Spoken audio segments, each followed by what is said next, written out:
في سفوح الأطلس الصحراوي وبمفترق الطرق من الشمال إلى الجنوب بين أحضان السهوب الوسطى عند التحام الصحراء الشاسعة بعاصمة السهوب.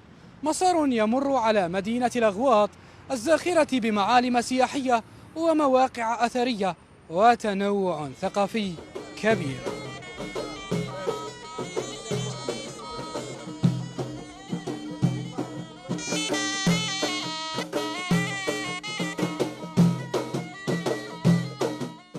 تسابق الدراجين المشاركين في طواف الجزائر الدولي في طبعته 25 يكون للفوز بالقميص الأزرق ومنه الأصفر بعد مسلك يختلج الطبيعة ويعطي رؤية تسر الناظرين.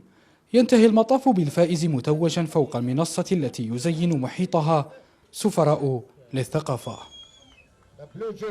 جينا باش نشاركوا في هذا المهرجان واللي يمثل يعني دورة الجزائر للدراجات.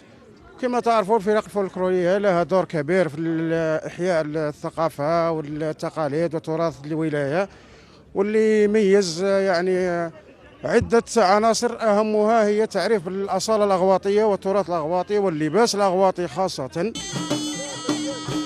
استقبال حار برقصة فلكلورية وألبسة تقليدية ومنسوجات محلية تعزز الهدف المسطر بجعل طواف الجزائر الدولي محطة لائقة للتسويق للثراء الثقافي والتاريخي للجزائر.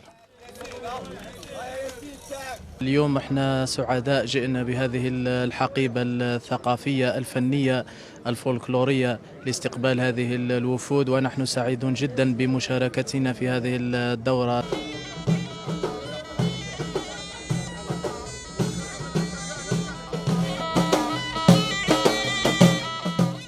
مآثر متوارثة وتقاليد زاخرة أحياها فينا طواف الجزائر الدولي، التظاهرة التي أوفت بوعودها للمشاركين والمتابعين وأظهرت الإمكانات والقدرات الضخمة للجزائر البلد القارة.